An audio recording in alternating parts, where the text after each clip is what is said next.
They thought I was a struggling artist living paycheck to paycheck. Forbes listed me as a billionaire. During the family reunion, they saw my private jet. My name is Morgan Hale. I'm 37 years old, and for most of my adult life, my family believed I was a failure. The truth is, I let them believe it. This morning, I stood alone in my penthouse kitchen, pouring espresso into a double-walled glass, watching the sunrise pour over the mountains. The counters are stone custom imported from Italy. My walls are covered in digital canvases that shift with the light, some of them worth more than the homes my cousins brag about renovating. Everything in this space whispers wealth, but the silence is what I notice most. No one's called me Morgan the failure in years, at least not out loud. But their voices still echo, sometimes hidden under layers of memory and distance. It always starts the same way the day I told them I was leaving finance to build digital art experiences. Their faces didn't fall, they froze. Dad said nothing at first. Then he cleared his throat and asked if I was joking. Mom smiled like she does when someone spills wine on her rug. My brother nodded slowly the way he does when he thinks he's being patient. They all said they were concerned, not critical, but the message was clear. I was wasting my future. Back then, they were the kind of family who spoke in achievements. Ivy League degrees, quarterly bonuses, retirement plans built before age 30. I didn't fit. I stopped trying to. I remember sitting at the long mahogany table that Sunday. My hair still smelled like studio paint.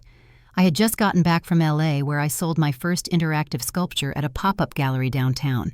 The money was enough to live on for months, but I didn't bring that up. I was trying to share something real. Instead, they looked at me like I had joined a cult. My brother Jake said maybe I just needed a break from the pressure. My sister offered to connect me with a recruiter. My parents told me I was always the dreamer and this would pass. It didn't pass. It became everything. They didn't yell. That would have been easier. Instead, they gave me their sympathy, which felt colder than judgment. I walked out of that house knowing I had just become the disappointment. And worse, they thought they were being kind. I moved into a studio in downtown Phoenix. Tiny space, peeling walls, no AC that summer. I didn't ask for help. I didn't want it.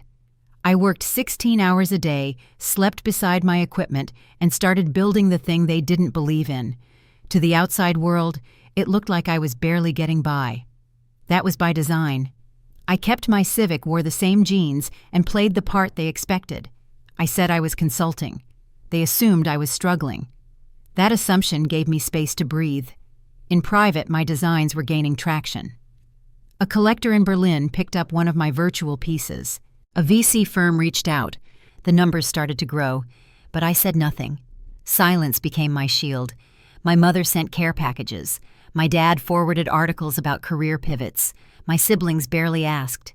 Every holiday I showed up, smiled, and nodded along to their stories. When they offered to split the bill, I let them.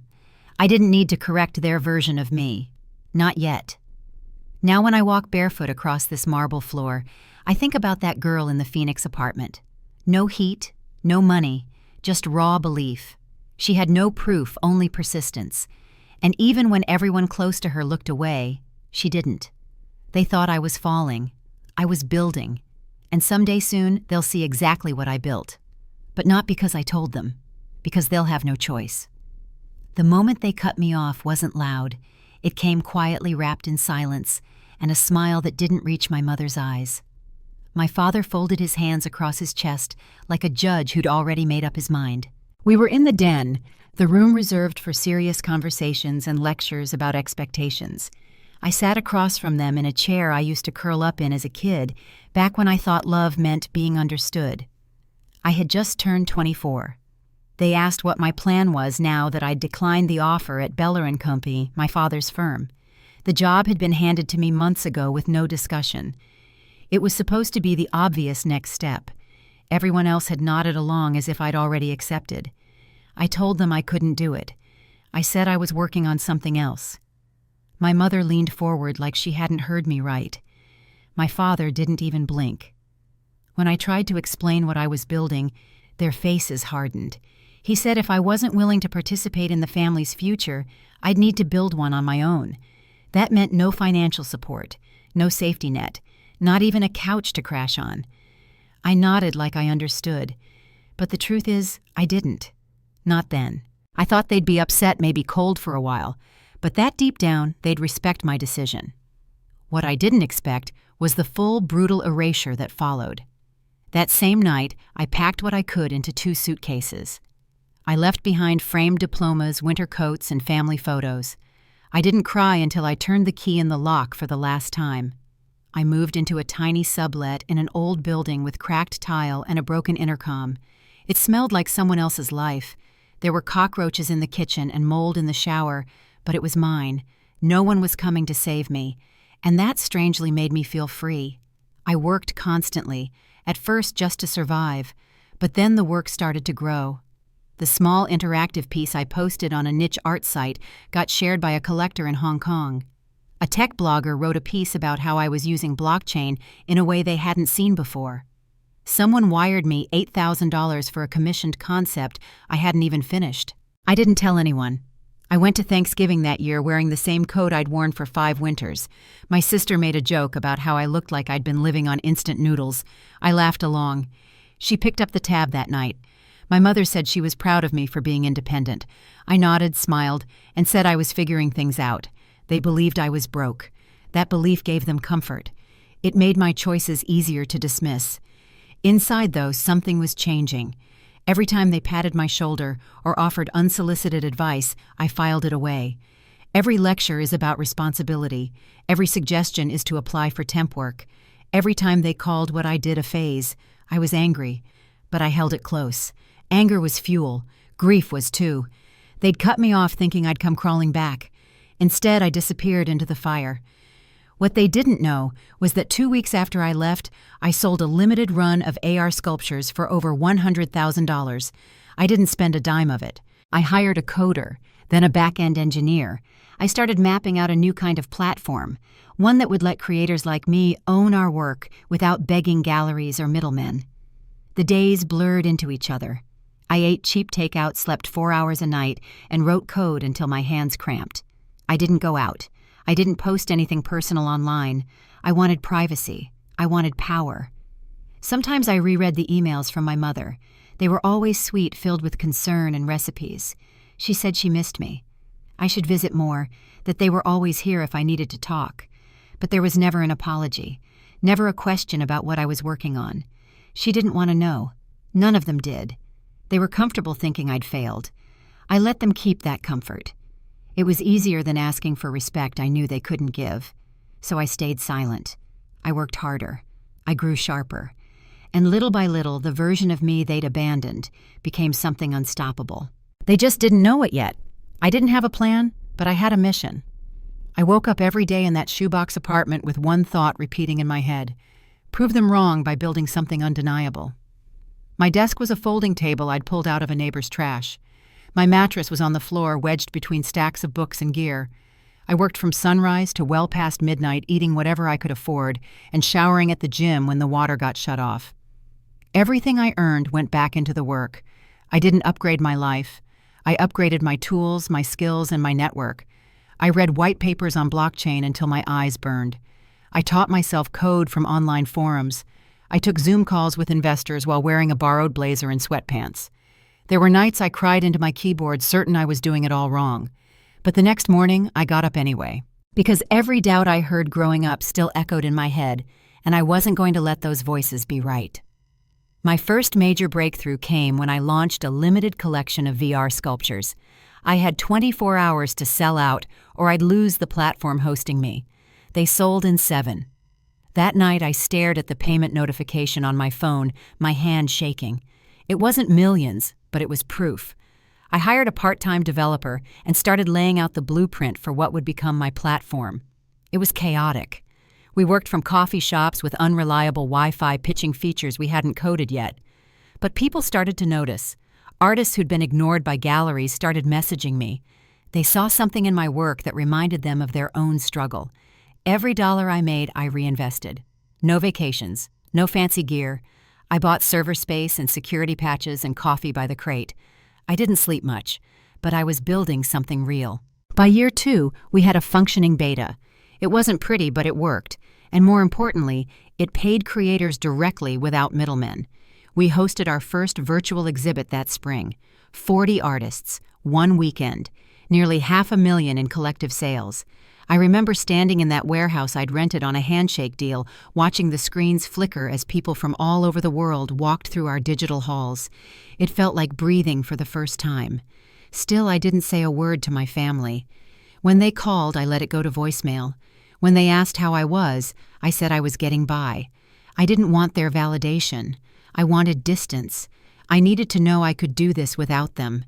Every time I hit a wall, I thought of my father shaking his head. I thought of my sister's smirk when I said I was working on crypto art. I thought of the silence that followed every time I tried to explain my dream. That silence became a soundtrack, and slowly I started to drown it out.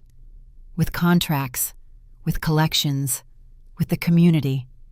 Each win stitched over an old bruise. Each partnership buried an old insult. I wasn't just building a business. I was rewriting the story they thought they knew. They believed I was the one who lost my way. I knew I was the only one willing to carve a new one. That belief kept me moving even when everything else tried to stop me. And by the time they realized what I'd built, I was already too far ahead for them to catch up. The first time my name trended on social media, I was in a laundromat. I watched my phone light up with notifications as the article loaded on the cracked screen. Someone had written about the way my virtual exhibit blurred the line between art and interface, calling it a breakthrough in immersive storytelling. I didn't respond. I folded my clothes paid in quarters and walked home with a bag of instant noodles in my backpack. The next morning, I was in a Zoom meeting with an angel investor from London who wired a 6-figure seed fund before the call ended. We built fast. Too fast sometimes. The platform hit 50,000 users before I had a proper customer service team. Our second exhibition went viral this time in the middle of a digital art festival. People waited in queues to walk through our virtual city, each piece selling out in minutes.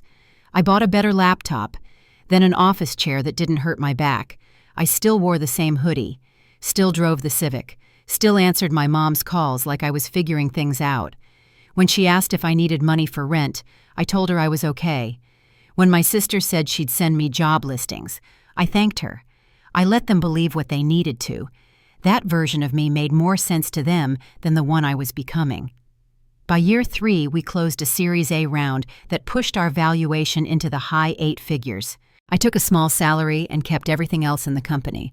My name started showing up on panels, podcasts, and shortlists I used to dream about. I rented a small condo under an alias. It had glass walls, mountain views, and furniture I'd never thought I'd touch. I used it as a retreat, a place to breathe. But when my family visited, I made sure to meet them at cafes or stay in my old apartment. They never asked why I kept it. I never offered an answer. The platform crossed 1 million users 6 months later. We launched partnerships with 2 major tech firms and rolled out our mobile app. It crashed from demand on the first day. I remember sitting at my desk, exhausted, smiling through the panic, because that kind of failure meant something was working. Investors called it brilliant. I called it momentum. And I still didn't tell a soul back home. Sometimes I wondered if I was being dishonest, if pretending to be struggling when I was soaring made me a fraud. But every time I thought about telling them, I saw their faces that night in the den, the dismissiveness, the certainty, the casual cruelty dressed up as concern. I wasn't ready to forgive that yet. So I wore the mask. I made it seamless. Let them believe I was still chasing something vague and unstable. In the background, my company crossed 100 million in transactions. I bought a second condo. I hired a lawyer. I signed my first art licensing deal with a global brand. Then came the call from Forbes. They wanted to profile me as a rising figure in tech and art. I said yes with conditions. No press until I said so. I wasn't done writing the narrative. The reveal had to be mine. Every time my family saw me, I still looked like the version they remembered. Modest, a little tired, kind of lost. They didn't know the dinner bill they picked up was a joke compared to what I'd earned before dessert. And honestly, that secrecy became its own kind of power. The silence held weight. I was no longer building to prove them wrong. I was building because it was who I was. And soon they'd know it too. The article went live at 6:01 a.m. I was already awake, standing in my home office with a black coffee in one hand and the remote in the other. The first screen lit up with the headline, Digital Art Powerhouse, Morgan Hale Builds 9.7B. Empire in silence. I didn't flinch. I had approved every word, every photo, every pull quote. My lawyers read it. My team signed off. The cover image was me framed by my own work in a dress worth more than my parents' car. By 6:12, my phone was vibrating so hard it slid across the desk. I turned it face down and let it buzz. Group chats exploded. Missed calls from numbers I hadn't saved in years lit up the lock screen. My brother texted 3 times in a row, first with just my name, then with a question, then a full paragraph. I didn't read it. My sister tried to FaceTime me. I declined and blocked the number. She tried from her work phone. I declined that too. At 6:35, my mother sent a message that just said, "Pleasey call me." I stared at the words until they faded into the notification bar. My father didn't write. He called. Twice. I let it ring out. By 7:00, I had interview requests from CNBC TED and an offer to speak at the UN. That one made me laugh. By 8:00, I had 10 voicemails, all versions of the same shocked silence wrapped in sudden interest. None of them had seen it coming. That was the best part. No warning, no hints, just the truth dropped into their world like a bomb they couldn't defuse. They spent years writing me off, and now I was writing the story they'd have to live with. Publicly. Permanently. Every search of my name would remind them they were wrong. The article detailed everything. The company's growth, the partnerships, the valuation, my holdings, my patents, my team, my vision. It didn't ask for validation. It offered facts. The tone was clinical, powerful, strategic. It painted me as a force, not a figure. It made it clear this wasn't a fluke. It was a decision. I had chosen to build quietly, not because I was unsure, but because I didn't want their noise in my momentum. Now that the work was undeniable, I let it speak, loudly, publicly, without apology. My assistant walked in with my morning schedule and a single raised eyebrow. She had read the article too. She said nothing, just smiled. I nodded back. In another room, the stock dashboard refreshed. Our valuation had spiked, another few $100 million overnight. I closed the tab. The house was silent except for the hum of the climate control. I stood in the middle of that stillness and let the weight of it settle. This was the moment I used to dream about. But now, standing in it, I felt calm. I felt complete. There was no urge to gloat, no desire to text back. They had already said everything they needed to, with their doubt, with their absence, with their refusal to listen. And now the whole world had listened. They didn't get the story firsthand. They had to read it with everyone else, because that's what they earned. I turned off my phone, turned toward the window, and smiled. Vindication doesn't need an audience when the numbers already do the talking. They arrived one by one, ushered in black cars with tinted windows and leather seats they hadn't paid for. My mother stepped out first, her heels clicking too sharply on the tarmac as she scanned the runway. Her eyes landed on the jet, then on the name painted across the fuselage in silver Hale Interactive. My father followed silent behind his sunglasses, clutching a leather briefcase he brought to everything. He paused mid-step, like he wasn't sure if he was at the right place. Behind them, my siblings emerged slowly, unsure of what they were walking into. The flight crew greeted them by name. There was champagne already poured. Crystals chilled on a tray lined with black silk. My sister muttered something under her breath, her eyes darting around the private terminal like she was looking for a punchline. I didn't say a word. I stood at the base of the steps, composed in a cream suit and mirrored sunglasses, letting the moment breathe. Letting them look. Letting the difference between their assumptions and my reality grow heavy in the space between us. They boarded without question. Inside the jet shimmered with design. Leather seats hand-stitched in Italy. Rare artwork hanging between gold-plated light fixtures. Every surface is polished to a mirror. The cabin smelled like cedarwood and money. My brother lingered by the bar, trying to make sense of the labels. My aunt ran her fingers across the velvet armrest like it might disappear. My mother sat stiffly, clutching her purse tighter than necessary. No one knew what to say. When they finally turned to me, I smiled just enough to let them know I'd seen every flicker of disbelief, every stunned breath, every silent apology they were too proud to offer. I didn't need words. The details spoke for themselves. The jet hummed to life beneath our feet. We lifted off in silence, rising into the clouds with nothing but white light outside the windows. I watched them absorb it all. I gave them time. I gave them space. And then I poured myself a glass of champagne, sat down across from my father, and asked how everyone had been. Like we were just catching up. Like nothing had changed, even though everything had. They didn't know where they were going until we landed.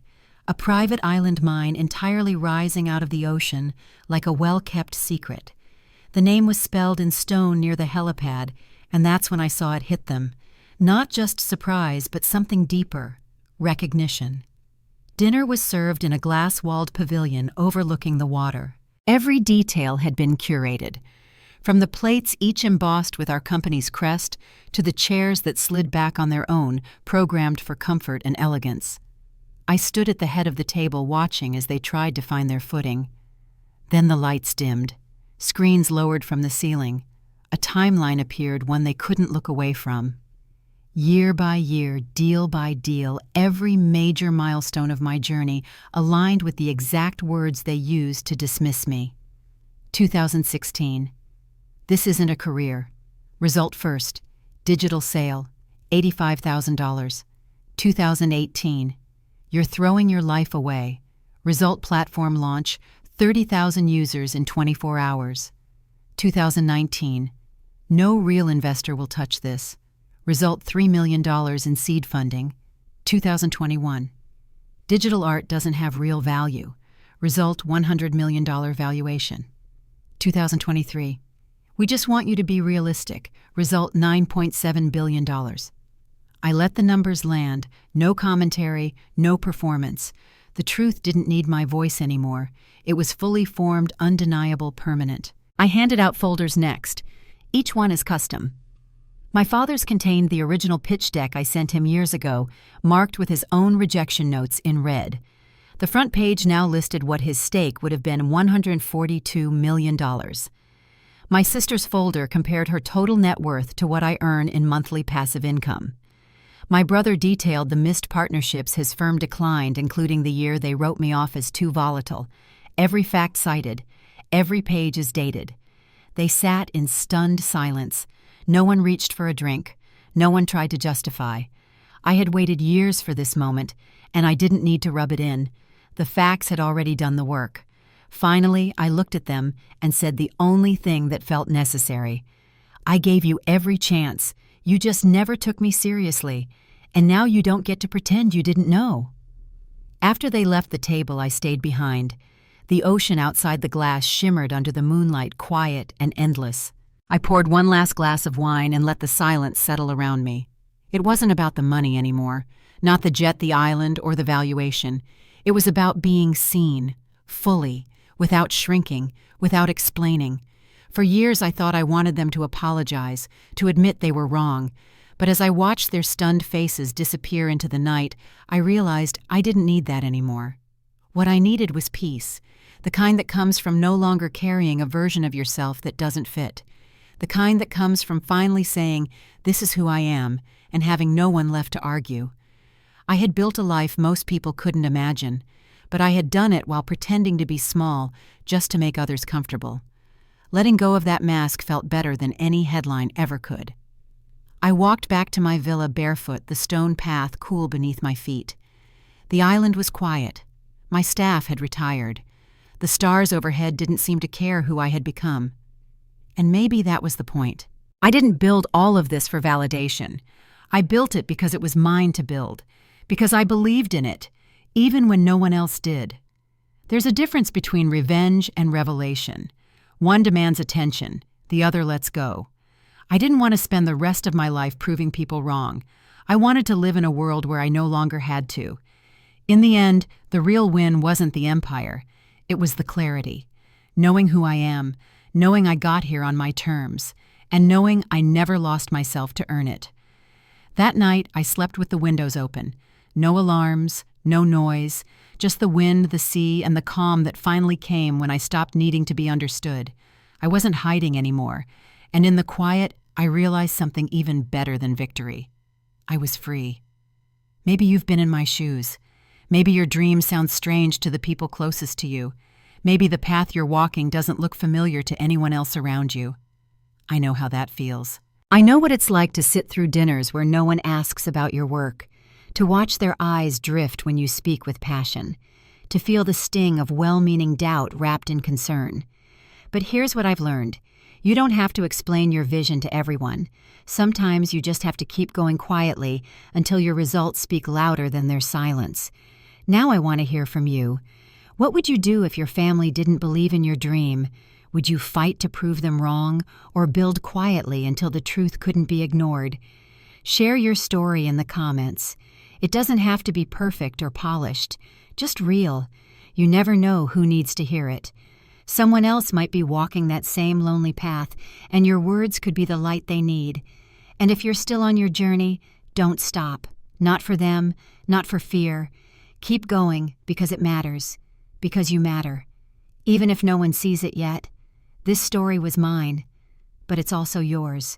For anyone who's ever been dismissed, doubted, or told they were dreaming too big, you're not alone. You never were. And someday your quiet work will become the loudest thing in the room.